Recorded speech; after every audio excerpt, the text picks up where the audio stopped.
Buenos días, amada iglesia. En el día de hoy continuamos nuevamente con nuestra serie expositiva del Evangelio de Juan. Gracias al Señor hemos podido llegar ya al capítulo 3 de este hermoso Evangelio que sé que ha edificado mucho a la iglesia de Cristo. A medida que hemos estudiado el Evangelio de Juan, hemos visto el pasar de los picos y sombras en el Antiguo Testamento. ¿Qué les quiero decir con esto? Que en la medida que hemos estudiado el Evangelio de Juan, hemos visto cómo el Antiguo Testamento hablaba de ese Mesías prometido. Porque como les he dicho anteriormente, toda la Escritura habla de Cristo, mis amados. Desde el principio hasta el fin habla de Cristo.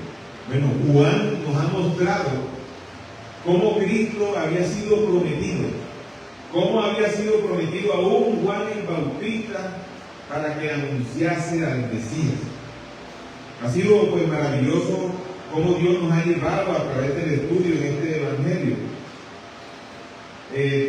Vemos entonces que se cumplen todas las profecías acerca de nuestro amado Redentor. Miren, en el primer milagro de Jesús, estamos haciendo un recuento para que nuevamente entremos seamos bien concretos. En el primer milagro de Jesús vimos que Jesús, ¿se acuerdan? Que convirtió el agua en vino. ¿Lo recuerdan? ¿Qué quiso hacer él ahí? Él usó unas tinajas de piedra que se utilizaban por algún tipo de purificación de ritos judíos. Pero él enseñó más allá de los ritos que era necesario. Después vemos que cuando él purifica esta agua, está diciendo que con el nuevo pacto en su sangre, así también purificaría no a través de rituales, sino a través de la renovación interna del Espíritu. Porque recuerden, nosotros estábamos muertos en nuestros delitos y pecados. Pero una vez vino a nosotros esa hermosa y preciosa salvación que fue determinada desde antes de la fundación del mundo, hemos vuelto a vivir. En nosotros tenemos nuevamente la luz que nos hizo vivir y es la luz de Cristo, mi hermano. También vimos que Jesús es el templo mayor. ¿Recuerdan cuando Jesús llegó al templo y vio todo lo que habían hecho con la casa de su padre? ¿Se acuerdan la molestia que él tuvo tan grande? Volcó la mesa y bueno, vimos a nuestro amado Señor Jesús molesto, airado. Pero no debemos olvidar que la ira de él es santa y en la nuestra no obra la justicia de Dios. Son dos iras muy diferentes. Y la última vez vimos las imágenes de la serpiente de bronce levantada. ¿Recuerdan? Que se levantaba esta serpiente de bronce para salvar a todos aquellos que eran mordidos por las serpientes venenosas. Y esto tipificaba a Cristo cuando él fue levantado en la cruz del Calvario. Él es el único que puede salvarnos, hermano. El único. Más nadie podía hacer la gran y preciosa obra que hizo nuestro amado Señor Jesucristo. Bueno, mis hermanos, entonces vemos que en estas descripciones del libro de Juan se muestra un desvanecimiento poco a poco de las realidades del Antiguo Testamento en la medida en que se van cumpliendo gloriosamente todas aquellas cosas que Cristo reemplazó. Y no estamos diciendo de ninguna manera que el Antiguo Testamento queda obsoleto. No, para nada. Él forma parte integral de ese canon que ha servido para que tú y yo conozcamos la voluntad de Dios. Ahora, el texto de esta mañana no es una excepción. Hoy, con la ayuda del Señor, veremos que Jesús supera a Juan el Bautista, quien es el profeta más grande de la era del Antiguo Pacto, como el mismo Cristo lo dijo. El bautismo de Juan y cualquier significado que tuviera en el judaísmo solo podía entenderse verdaderamente en referencia a Cristo. Incluso el bautismo que hacía Juan apuntaba a Cristo. A Cristo. Una vez más vemos que Juan el Bautista, cumpliendo el papel como precursor de Cristo, él humilde y voluntariamente se va desvaneciendo él para que Cristo crezca. Él solo desea exaltar a Cristo, hermano. Hay mucho que ver en nuestro texto de esta mañana y mucho que aprender. Miren, si el punto de todos los rituales, imágenes y profecías que encontramos en el Antiguo Testamento estaban destinadas a señalar a Cristo, entonces nosotros hacemos bien en pensar y prestar atención a Juan el Bautista, porque él entendió claramente cuál era su propósito, mis hermanos. Él entendió con humildad cuál era su misión, y era mostrar a Cristo. Pues ruego al Señor que nos ayude en esta mañana con el texto de hoy, que lo encontramos en Juan capítulo 3, versículos 22 al 30. Juan 3, del 22 al 30. Leo para ustedes, mis amados hermanos. Después de esto, vino Jesús con sus discípulos a la tierra de Judea, y estuvo allí con ellos y bautizaba. Juan bautizaba también en Enón, junto a Salim, porque había allí muchas aguas, y venían y eran bautizados, porque Juan no había sido aún encarcelado. Entonces hubo discusión entre los discípulos de Juan y los judíos acerca de la purificación. Y vinieron a Juan y le dijeron: Rabí, mira que él estaba contigo al otro lado del Jordán, de quien tú diste testimonio, bautiza y todos vienen a él. Respondió Juan y dijo: no puede el hombre recibir nada si no le fuere dado del cielo. Vosotros mismos me sois testigos de que dije, miren lo que dice Juan el Bautista: yo no soy el Cristo, sino que soy enviado delante de él. El que tiene la esposa es el esposo, mas el amigo del esposo que está a su lado y le oye se goza grandemente de la voz del esposo. Así pues, este mi gozo está cumplido. Es necesario que él crezca, pero que yo mengue. El Señor nos ayude en esta mañana, que sea su Santo Espíritu guiándonos, y que su bendita palabra haga el efecto para el cual ha sido enviada a esta iglesia local en esta mañana. El título de nuestro sermón es: que Él crezca y yo mengue. Ese es el título de hoy: que Él crezca y yo mengue. Tenemos un primer punto, y es la comparación de Jesús y Juan el Bautista. Lo encontramos en los versículos 22 al 26. Leemos en el versículo 22 que Jesús y sus discípulos estaban en el campo de Judea y que Jesús estaba bautizando. Es realmente interesante notar que en este versículo Juan dice que Jesús estaba bautizando, pero en el siguiente capítulo 4:2, que leemos más adelante, Juan hace una declaración entre paréntesis de que Jesús mismo no bautizó sino solo a sus discípulos. Esto puede parecer extraño, pero creo que podemos hacer una aplicación bastante buena. A pesar de que fueron literalmente los discípulos de Cristo los que realizaron los bautizos, las Escrituras dicen claramente que Jesús mismo estaba bautizando. Lo dice claro. Esto significa que la obra de un discípulo puede decirse verdaderamente que es la obra de Cristo. Si ven, tremenda responsabilidad la de los discípulos. Esto no debería sorprendernos. Jesús mismo le dijo a sus discípulos que edificaría su iglesia y también le dio su autoridad para ir a toda la tierra y bautizar a nuevos discípulos, y prometió que Él mismo estaría con ellos hasta el fin de los tiempos. Jesús prometió esto, amados. Por eso es que nosotros debemos predicar el Evangelio, en tiempo y fuera de tiempo. Miren, si realmente nosotros entendemos esto, traería a nosotros un nuevo nivel de reverencia y de confianza a nuestro servidor, nuestro Rey, y quien dio ejemplo de servir y no ser servido. Jesús mismo está presente y está activo cuando la iglesia está reunida.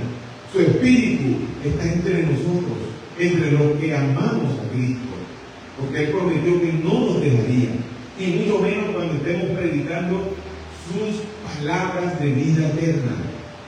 Puedo decir con certeza de que su Santo Espíritu está entre nosotros, amados iglesia. Todo esto debería, sin duda, hacer que nuestros corazones tiemblen y se regocijen al saber que a medida que los nuevos miembros son bautizados, Jesucristo mismo está entre nosotros. Al participar de la cena del Señor, está entre nosotros, lo estamos recordando. Él está siempre entre nosotros. Mire, pero no solamente en los sacramentos, mis hermanos. Jesucristo está aquí ahora, como les dije, trabajando. Él está edificando a su iglesia. Él lo hace de manera particular con cada uno de nosotros.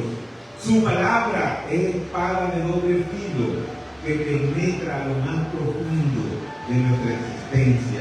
Él está entre nosotros y Él a cada uno de nosotros nos edifica. Su palabra lo hace de una manera especial. Actúa contigo de una manera, con otro de otra manera, pero Él a todos nos edifica. Entonces, todo lo que hacemos como miembros de su cuerpo, lo hacemos con su autoridad. Con su autoridad y con su poder. Estamos unidos a Cristo. Él mismo está presente y activo cuando sus discípulos les sirven en la iglesia. El siguiente versículo nos dice que Juan, refiriéndose a Juan el Bautista, también estaba bautizando cerca de Enón, cerca de Salim. La razón por la que Juan estaba bautizando allí se da porque había mucha agua. Eran lugares en donde el agua era abundante. La razón entonces es que había mucha agua y se le facilitaba hacer el bautismo. El texto no lo dice explícitamente, pero creo que podemos inferirlo. ¿Por qué? Porque los bautismos tenían lugar por inmersión. Por eso que nosotros creemos como bautistas que el bautismo debe ser por inmersión, no por aspersión. El bautismo por inmersión es lo que nosotros practicamos, donde la persona que está siendo bautizada se sumerge completamente en agua, simbolizando que se han unido a Cristo, que fueron enterrados con Él en su muerte, y a medida que son sacados del agua, simboliza que han sido resucitados con Cristo en novedad de vida. Eso es lo que significa el bautismo con inmersión. Estas imágenes son vividas y gloriosas. El cielo se alegra cuando alguien es bautizado. El versículo 24 de nuestro texto de hoy hace una declaración entre paréntesis, porque Juan no había sido aún encarcelado. Por eso Juan estaba aún bautizando al otro lado del río. Cuando hace esta declaración, Juan está señalando el tiempo de estas narrativas. A diferencia de los evangelios sinópticos, el evangelio de Juan está concretando más detalles de la vida y el ministerio de Jesús antes de su encarcelamiento. Miren, después de señalar en la narración que tanto Jesús como Juan el Bautista estaban bautizando, comenzamos a ver en el versículo 24 una discusión. Y una discusión que tuvo lugar entre los discípulos de Juan el Bautista. Estos hombres habían notado que más y más personas iban a Jesús para ser bautizados en lugar de Juan. Si ven lo pecaminoso que aún solemos ser en medio de la iglesia, los discípulos de Juan el Bautista, queriendo que Juan el Bautista tomara alguna represalia en contra de Cristo, le dicen: mira, no es Cristo a quien tú bautizaste, ahora resulta que él está bautizando y las personas van más allá de acá. ¿Cómo es que esto puede estar pasando? A ellos les parecía injusto, no habían entendido lo que ya Juan el Bautista sí había entendido, gracias a Dios. Parece como si los discípulos de Juan estuvieran preocupados de que Jesús se está volviendo más popular que Juan. Eso es lo que uno puede ver ahí. Y se frustra. No es la primera vez que hemos visto a Juan perdiendo discípulos a manos de Jesús. ¿Recuerdan en el capítulo 1, cuando leemos acerca de los discípulos de Juan el Bautista, que lo dejaron para seguir a Cristo? Eso lo vimos en el capítulo 1. Así como Jesús llamó Cordero, cuando él lo llamó Cordero de Dios, Juan el Bautista le dijo: él es el Cordero de Dios que quita el pecado. Lo siguieron los mismos discípulos de Juan, y Juan no dijo nada, porque Juan entendía cuál era su papel. Uno de esos discípulos fue Andrés, el hermano de Simón Pedro, quien siguió a Cristo.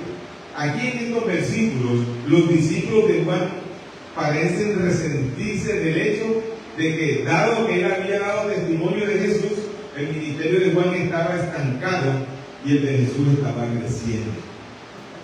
Entonces los discípulos de Juan vienen a él y expresan su frustración, y luego Juan responde, lo que nos lleva a nuestro segundo punto: ilustración de que Jesús es mayor que Juan el Bautista.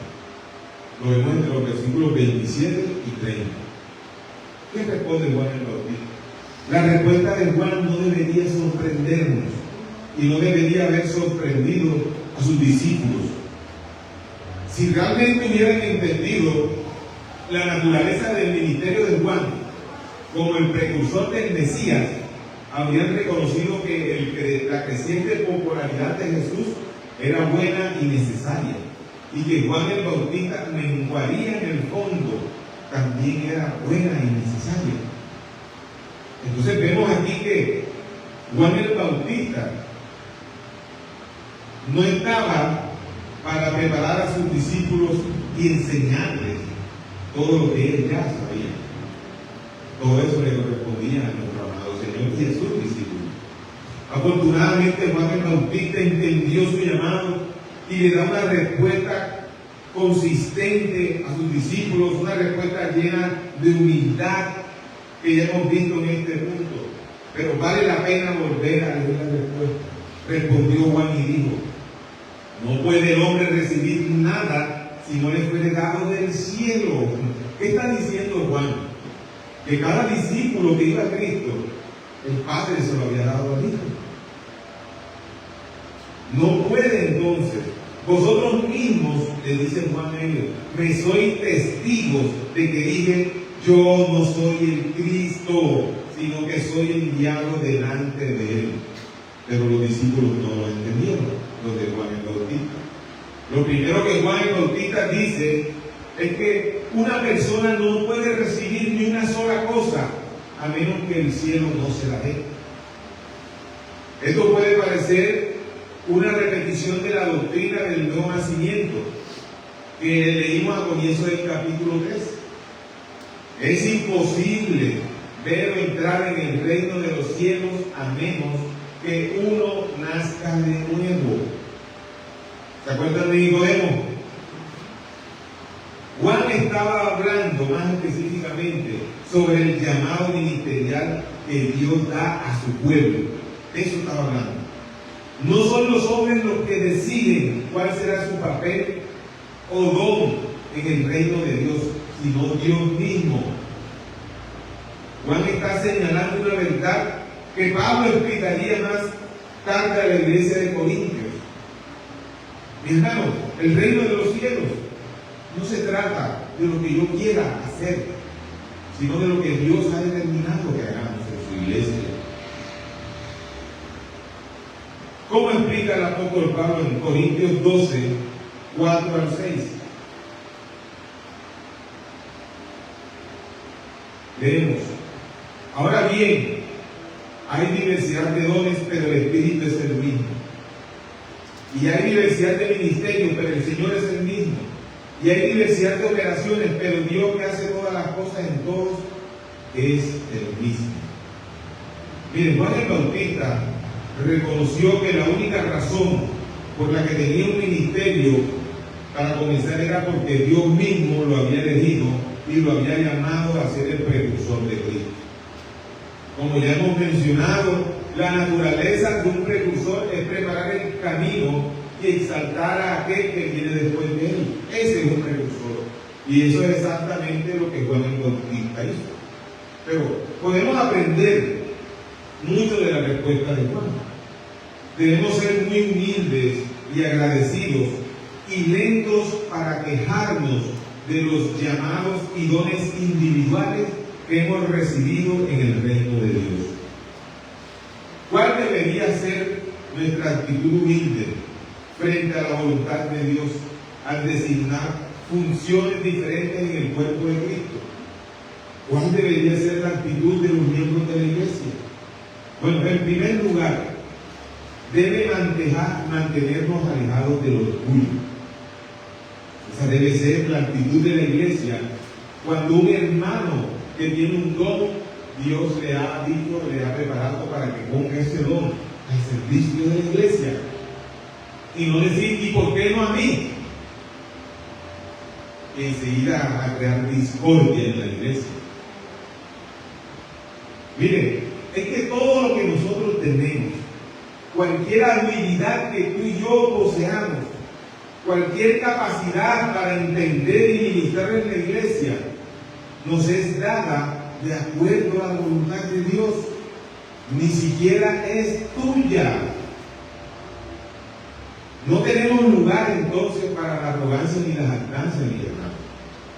No tenemos, como dijo Pablo en 1 Corintios 4, 7. ¿Por qué? ¿Quién te distingue o qué tienes que no hayas recibido? Y si lo recibiste, ¿por qué te glorías como si lo hubieses recibido? Como si no lo hubieses recibido. Debemos ser entonces, el llamado es a ser profundamente humildes ante Dios y su iglesia, mi hermano. Que Él nos ha dado cualquier ministerio, especialmente entendiendo quiénes éramos aparte de Cristo. ¿Quiénes éramos nosotros antes de que Él nos llamara a su luz admirable? ¿No es un gran privilegio el poder estar enfrente de la iglesia de Cristo, leer un salmo, entonar un himno, hacer una meditación, una reflexión? Cualquier don que tengamos se nos ha dado. Pero esta verdad no solamente debe alejarnos del orgullo, iglesia, sino que también esta verdad debe evitar el desaliento. Puede ser difícil entender cuán indignos somos y nunca queremos olvidar el hecho de que somos siervos indignos, pero que a pesar de ese hecho, por su gran misericordia, Dios no solo nos ha salvado, no solo eso, sino que nos ha equipado a cada uno de nosotros con llamados únicos y dones especiales, por los cuales podemos servirle a Él y a su iglesia. Miren, mis amados, si ustedes aman a Cristo, aman a su iglesia, tengan por seguro que Dios ha dado dones a ustedes para edificar al cuerpo de Cristo. Ténganlo por seguro. Si Dios es aquel que te equipa especialmente y te llama a servir, esto solo debería ser suficiente para evitar que te desanimes. No hay nada más glorioso, mi hermano, que servirle a Dios. Nada, no se compara ningún trabajo, no se compara absolutamente nada en este mundo que el servirle a Dios. Es lo más glorioso. porque estamos sirviendo a un Dios que es eterno, a un Dios que no miente, que no muta. Estamos sirviendo al que es dueño de todo, porque todas las cosas fueron hechas. Estamos sirviendo a nuestro Rey. Santiago 1:17 nos dice que toda buena dádiva y todo don perfecto desciende de lo alto, del Padre de las luces, en el cual no hay mudanza ni sombra de variación. Todo proviene, todo lo bueno, todo lo perfecto proviene de Dios, mi hermano. Si en ti hay un don malo, pues evidentemente no proviene del Señor, es parte de tu pecado. Todos los dones de Dios son buenos y perfectos. No debemos avergonzarnos de usar nuestros dones espirituales para servir a la iglesia. Dios no comete errores y no cambia.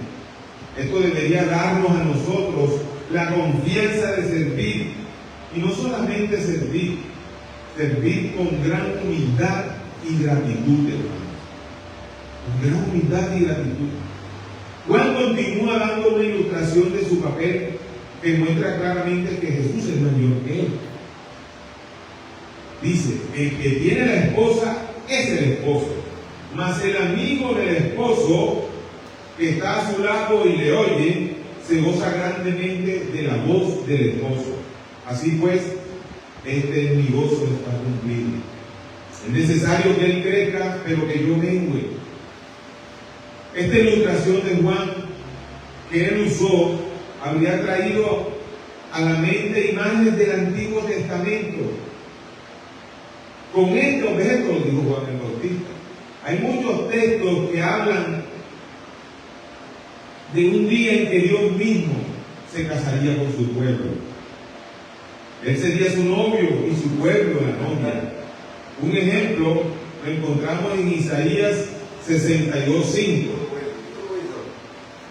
Pues como el joven se desposa con la virgen, se desposarán contigo tus hijos. Y como el gozo del esposo con la esposa, así se gozará contigo el Dios tuyo. Al usar estas imágenes, Juan está afirmando que Jesús no es solo el tan esperado Rey y Mesías, sino que Él es de hecho Dios encarnado, el novio prometido que estaría unido para siempre a su pueblo. Como también sabemos, esta es la imagen del Nuevo Testamento con respecto a la relación de Cristo con la iglesia. La iglesia, nosotros somos novia y Él es el novio. Juan compara su vocación con la de un padrino en una boda. La boda es en última instancia para que el novio y la novia se unan en matrimonio. Juan el Bautista es el padrino. Si bien tiene lugar en el honor de una boda, entiende que su papel es ayudar y resaltar al novio. Ese es el papel de Juan el Bautista. No debe ser el padrino el centro de atención. No debe el padrino distraer de ninguna manera al novio, sino que se debe esforzar porque la ceremonia sea lo más especialmente posible en la medida en que dependa de él. Esa era la misión de Juan el Bautista. No se pone celoso cuando el foco no está en él, sino en el novio. Cuando ve y escucha la voz de los novios y ve al novio honrado, debe traer alegría. ¿Cuántos de nosotros nos alegramos por los triunfos de nuestros hermanos? ¿Cuántos de nosotros sentimos gozo por el favor de Dios en la vida de nuestros hermanos? ¿Cuánto gozo debe darnos a nosotros el ver que un hermano nuestro crezca espiritualmente? ¿Cuánto gozo debe darnos a nosotros el ver que nuestros hermanos han empezado a abandonar sus prácticas pecaminosas? ¿Cuánto gozo debe darnos el ver a nuestros hermanos que estando aquí en este día del Señor cumplen y son reverentes ante la exposición de la palabra, que no se dejan distraer, que no están viendo sus celulares, que no están haciendo cosas distintas a tener la sed de ser edificados por la palabra de Dios? ¿Cuánto gozo debe darnos eso, mi hermano? Esta es la función que tuvo Juan el Bautista. Y una gran ilustración del papel de Juan. Él se regocijó al ver a Cristo, al escuchar a Cristo, y se regocijó al ver prosperar el ministerio de Cristo. No disminuyó su alegría de ninguna manera, sino que la completó. Juan sabía que Cristo tenía que crecer, pero que Él tenía que menguar.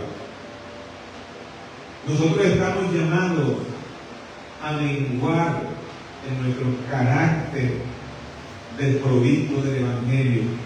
Estamos llamados a menguar en todo aquello que ofende a Dios, y estamos llamados a crecer en el conocimiento de la sabiduría de Dios.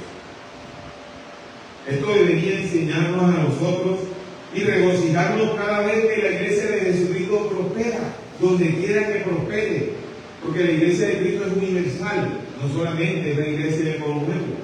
Nosotros somos una iglesia local como muchas hay, pero la iglesia de Cristo es de toda lengua, raza y nación, está en el mundo entero, mis hermanos. O sea, nosotros nos debe alegrar esto. Nosotros no somos individualmente la novia de Cristo, pero la iglesia en su conjunto sí lo es. Por lo tanto, nuestro objetivo no es exaltarnos a nosotros mismos, sino bendecir el cuerpo de Cristo. Debemos regocijarnos cuando otras iglesias o denominaciones fieles a la palabra de Dios prosperan y crecen más que nosotros. Eso debe hacer que nos regocijemos. No debemos sentir envidia ni sentir nada que sea contrario al amor de Dios. Incluso si no estamos de acuerdo con todo lo que hacen o enseñan, siempre y cuando no se desvíen heréticamente, aunque siempre debemos esforzarnos por vivir de acuerdo a las convicciones bíblicas. Miren, si Dios en su misericordia decide bendecir a otra iglesia, debemos regocijarnos. Mientras que el nombre de Cristo siga siendo exaltado en el mundo entero, debemos regocijarnos. Ahora, en esta ecuación, en esto que estoy diciendo, debemos sacar a todas aquellas mal llamadas iglesias que no son dirigidas que son dirigidas solamente por hombres asalariados, que únicamente están pendientes del dinero y de lo que el hombre pueda darle, y que no persiguen la gloria de Dios sino la de ellos. De esta ecuación no debemos estar orgullosos cuando esto pasa. Al contrario, esto trae oprobio al pueblo de Dios cuando en las iglesias predican mentiras. Aquellas iglesias que usan el nombre de Cristo para empobrecer espiritual y materialmente a las ovejas, el rebaño de Cristo, aquellos lugares en donde solo están interesados en dar charlas motivacionales y el hombre es el centro del mensaje y no Cristo. Esas iglesias salen de esta ecuación de la que hemos hablado. Esas no deben producir regocijo en nosotros. Aquellas iglesias donde imitan lo que el Espíritu Santo hace, aquellas iglesias donde tumban a las personas al suelo y cayendo, pareciendo que están en un estado de epilepsia, incluso fingidos por ellos mismos, que hablan en lenguas extrañas que no edifican a nadie, contradiciendo lo enseñado por los apóstoles cuando fueron llenos del Espíritu Santo. Las lenguas en aquel día del Pentecostés fueron lenguas en idiomas diferentes que se interpretaban para que las personas que estaban en todas las naciones, de todas las naciones entendieran el Evangelio. Miren, en ese día del Pentecostés habían personas de todas las naciones. Todos hablaban diferentes idiomas. El Espíritu Santo se derramó en forma de lengua y cada uno de ellos, incluso eran personas iletradas, pescadores, campesinos, empezaron a hablar en los idiomas diferentes de los que estaban ahí. Pero que tú veas hoy una iglesia donde se tiran al suelo, en donde los tumban incluso, y los ven diciendo cosas incoherentes, más bien son ejemplos que la Biblia da de personas endemoniadas. Ahí no está el Espíritu Santo, mis hermanos. Lo mismo debe decirse de los roles de nuestras iglesias. Cada uno de nosotros ha sido dotado de manera diferente y única. Nunca debemos sentir celos si otra persona está siendo usada por Dios de una manera más grande. Al contrario, eso debe regocijarnos, es hacernos sentir felices. Y esto también debería ayudarnos a ser pacientes con otras personas a medida que aprenden sus roles ordenados por Dios. Es decir, cuando Dios le ha dado un don a alguien en el cuerpo de Cristo, no podemos esperar que la primera vez que Él ponga su don para edificar la iglesia sea perfecto. Debemos tener paciencia. ¿Cuánta paciencia no ha tenido el Señor con nosotros?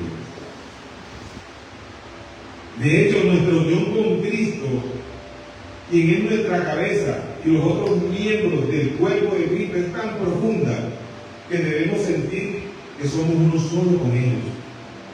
Porque si nosotros somos el cuerpo de Cristo, si un miembro del cuerpo se duele, nosotros debemos dolernos también.